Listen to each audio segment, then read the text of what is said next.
और देखिए, मुस्लिम महिलाओं को गुजारा भत्ता देने के सुप्रीम कोर्ट के फैसले पर all India Muslim personal law board ऐतराज जता रहा है। All India Muslim personal law board इस फैसले को शरीयत के खिलाफ बता रहा है। All India Muslim personal law board के इस रुख पर पूर्व केंद्रीय मंत्री और बीजेपी नेता मुख्तार अब्बास नकवी का बड़ा बयान सामने आया है। मुख्तार अब्बास नकवी कहते हैं कि संविधान में समानता की बात है, मुस्लिम महिलाओं को उनका हक मिलना चाहिए। संविधान कहता है कि सभी बराबर हैं जो भारतीय हैं। सामाजिक सुधार पर सांप्रदायिकता की वार की कोशिश गलत है। संविधान के हिसाब से देश में एक कानून लागू होगा। ये सब कुछ कहते नजर आए मुख्तार अब्बास नकवी।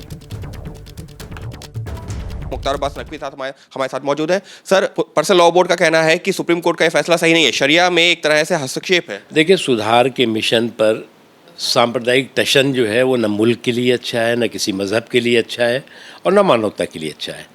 लेकिन कुछ लोगों की आदत है कि हर सुधार के मिशन पर सांप्रदायिक टशन पैदा करो, हर समावेशी सुधार पर सांप्रदायिक वार करो। और उससे भी इम्पॉर्टेंट है कि कुछ लोग कोशिश कर रहे हैं कि शरिया और संविधान में टकराव दिखाओ।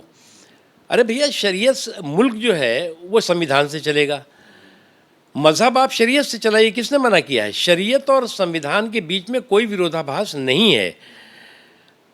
लेकिन कोशिश ये हर आदमी की होती है, हर इस तरह के धार्मिक संगठनों और लोगों की होती है कि देश में जो है वो कम्युनल कन्फ्यूज़न क्रिएट करो। लेकिन सर, जो पर्सनल लॉ बोर्ड है उनका ये कहना है कि ऐसे में कोई शौहर अपनी बीवी को तलाक देगा ही नहीं, वो तो उसको परेशान करता रहेगा, क्योंकि उसको पता है अगर तलाक दिया तो गुजारा भत्ता देना पड़ेगा। आप अगर कुछ सुधार के साथ हैं तो आपको समाज को में जो है वो सकारात्मक संदेश देने की ज़रूरत है। जब तक आप जो है वो हर सुधार पर सांप्रदायिक वार करेंगे तब तक जो है वो ना आप मुल्क के हित में है ना आप खुद मजहब के उस हित में है। सर, पर्सनल लॉ बोर्ड का कहना है कि ये अगर मुस्लिम समुदाय की बात की जाए तो शरिया के हिसाब से चलता है, तो उसके ऊपर एक दूसरा कानून थोपना सही नहीं। देखिए, मुल्क जो है वो संविधान से चलेगा, शरीयत से नहीं चलेगा। जो लोग ये सोचते हैं कि हम मुल्क भी शरीयत से चलाएं, मज़हब भी शरीयत से चलाएं, तो वो ये देश जो है वो डेमोक्रेटिक कंट्री के साथ साथ जो है वो सेकुलर कंट्री भी है। और देखिए, सुप्रीम कोर्ट ने 10 जुलाई को फैसला सुनाया था कि तलाकशुदा मुस्लिम महिलाओं को सीआरपीसी की धारा 125 और अब भारतीय नागरिक सुरक्षा की संहिता की धारा 144 के तहत अपने पूर्व पति से भरण पोषण यानी कि मेंटेनेंस पाने का अधिकार है। इस फैसले का all India Muslim personal law board विरोध कर रहा है। रविवार को दिल्ली में all India Muslim personal law board की बैठक हुई। बैठक में सुप्रीम कोर्ट के फैसले का विरोध हुआ। इसे शरीयत में दखल बताते हुए फैसले के खिलाफ कानूनी लड़ाई करने की बात भी कही गई थी। तो कुल मिलाकर के समानता को देखते हुए मुस्लिम महिलाओं को भी मेंटेनेंस मिले अपने पूर्व पति से, इस पर ऐतराज है all India Muslim personal law board को। फैसला महिलाओं के हित में नहीं है, महिलाओं के खिलाफ जाता है ये, इसलिए हमको इससे कैसे खिलाफ जाता है? अगर महिला को तलाक मिलता है उसको गुजारा भत्ता दिया जाएगा, सुप्रीम कोर्ट भी यही बात करता है, तो फिर ये कैसे महिला विरोध? इसलिए जाएगा कि अगर हस्बैंड को, एक्स हस्बैंड को ज़िंदगी भर अपनी मुतल्लका को, अपनी डाइवर्सी को गुजारा भत्ता देना है तो वो तलाक क्यों देगा? वो तलाक भी देगा, लटका के रहेगा। शादी में तलाक कब होती है? जब रिश्ता चल नहीं सकता, जब वो रिश्ता नहीं टूटेगा, वो साथ साथ रहेंगे, झगड़े होते रहेंगे, मुतल्लका मेंटेनेंस नहीं देगा, तो उसके लिए फ़ायदे की चीज़ है या नुकसान की चीज़ है? अगर तलाक हो जाता तो फिर महिलाओं का गुजारा कैसे होगा? आखिर इसका प्रोविज़न मौजूद है।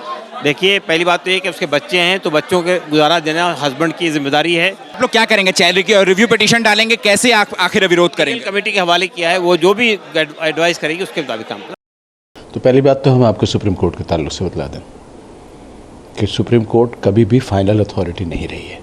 सुप्रीम कोर्ट के बाद सुप्रीम कोर्ट के अंदर ही फिर दोबारा भी उसको चैलेंजेस करने के मौके मिलते हैं।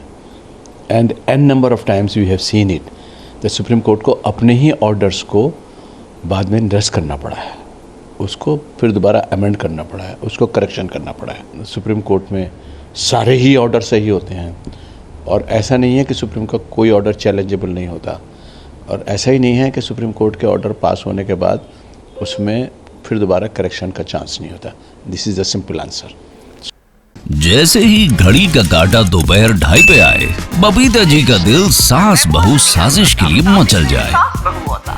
और ये है इनकी बहू पूरे दिन ऑफिस की टेंशन हो जाए गॉन जब ये करें अपना फेवरेट शो फ्री टाइम पे ऑन। इनकी तरह आप भी देखें अपना फेवरेट शो अपने टाइम पर और डाउनलोड कीजिए एबीपी लाइव ऐप अपने स्मार्ट टीवी पर।